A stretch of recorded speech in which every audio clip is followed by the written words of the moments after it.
A number of arguments and statements have been made, including by the Attorney General, that there are quite a few of these incidents, tens of thousands of these incidents over the last number of years. But overwhelmingly, these despicable incidents are vandalism, many by juveniles and juveniles. So let me make clear that even those incidents are significant and deserve prosecution and investigation, and where appropriate, stiff punishment. But let's look at the views of the members of the United States Commission on Civil Rights, our own U.S. Civil Rights Commission, who have examined this legislation carefully. 6 of its 8 members, I believe that's correct, eight members, signed a strong letter to the President and to the Judiciary Committee to oppose it because they're a Civil Rights Commission? No. I mean, to favor it? No. But to oppose it.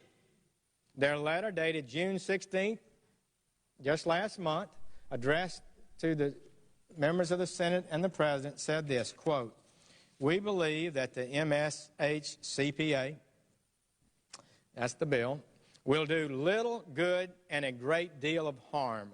Its most important effect will be to allow federal authorities to re-prosecute a broad category of defendants who have already been acquitted by state juries, as the Rodney King case and the Crown Heights cases more than a decade ago.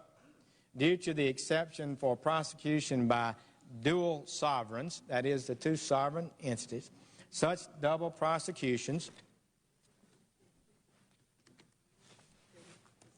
technically are not violation of the double jeopardy clause of the U.S. Constitution, but they are very much a violation of the spirit that drove the framers of the Bill of Rights, who never dreamed that federal criminal jurisdiction would be expanded to the point where an astonishing proportion of crimes are now both state and federal offenses. We regard the broad federalization of crime as a menace to civil liberties. There is no better place to draw the line on that process than with a bill that purports to protect civil rights." Close quote.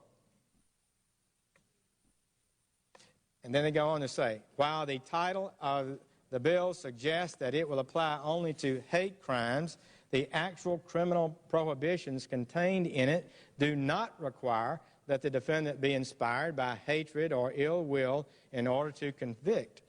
It is sufficient if he acts because of someone's actual or perceived race, color, religion, national origin, gender, sexual orientation, gender identity, or disability. Consider. Rapists, I'm quoting from the Civil Rights Commission's letter, rapists are seldom indifferent to the gender of their victims. They are virtually always chosen because of their gender. A robber might well steal only from women or the disabled because, in general, they are less able to defend themselves. Literally, these victims are chosen because of their gender or disability. And the letter goes on to state their belief that every rape in America would now be declared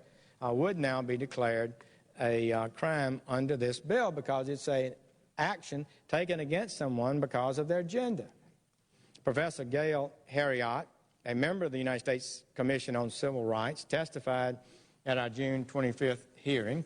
She made clear that all rapes would be covered under the bill and that, indeed, this was intentional. She said, quote, "This wasn't just sloppy draftsmanship. The language was chosen deliberately.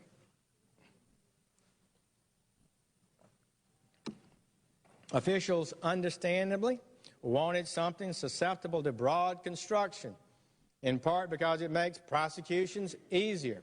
As a staff member of the Senate Judiciary Committee, Back in 1998, I had conversations with the Department of Justice representatives. They repeatedly refused to disclaim the view that all rape would be covered and resisted efforts to correct any ambiguity by redrafting the language. They wanted a bill with broad sweep. The last thing they wanted was to limit the scope of the statute's reach by requiring that the defendant be motivated by ill will toward the victim's group. Close quote. I think that's a serious charge made by a member of the Civil Rights Commission about the purpose of the Department of Justice in supporting this act. And I would note it's a inevitable delight of prosecutors to have more and more power and more ability to prosecute criminals. That's what they do. They're just wonderful people. I never enjoyed anything more than being a prosecutor, wearing the white hat every day to work and trying to vindicate decent people from criminal acts. But that's just a tendency of the prosecutorial mindset that we ought not to forget. So the truth is that during the recent hearing, no one who testified in favor of the bill could point to a single instance where I think a valid hate crime was not pursued or prosecuted by state and local law enforcement officers. In the latest statistics that are available of the 2006 hate crimes reported, only 9 were classified as murder or non-negligent manslaughter. And that's certainly 9 too many. And I think everyone should be prosecuted. But no complaints have been raised that any of these were not vigorously or fairly prosecuted. Indeed, 2/3 of the offensive involved property defacement, such as graffiti and also including name-calling. Missing from the analysis is any evidence that the crimes are not being prosecuted at the state and local level. Indeed, 45 of the 50 states and the District of Columbia already have and enforce hate crime bills. Although the language is broad and some could criticize it, these states have passed these bills and they are able to enforce them. And the question is, if they don't enforce them, who does? Statistics show that these hate crimes, even with better reporting, have decreased slightly over the years. 44 states have stiffer penalties for violence related to race, religion, or ethnicity, and 31 states have tougher penalties on violence related to sexual orientation. So the question arises, do we have a basis for this massive and historic change in federal enforcement of what has been state crimes? Perhaps Mr. Andrew Sullivan, an openly gay man who has pioneered the effort to have gays in the military and is well-known and able writer, had this to say about the legislation. The real reason for hate crime laws is not the defense of human beings from crime. There are already laws against that, and Matthew Shepard's murderers are successfully prosecuted to the fullest extent of the law in a state that had no hate crime law at the time. The real reason for the invention of hate crimes was a hard left critique of the conventional liberal justice and the emergence of special interest groups which need boutique legislation to raise funds for their large staffs and luxurious buildings. Just imagine how many direct mail pieces have gone out explaining that without more money, more gay human beings will be crucified on fences.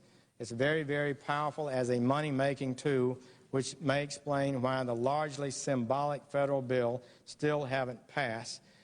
If it passes, however, I'll keep a close eye on whether or not it's ever used, close paren.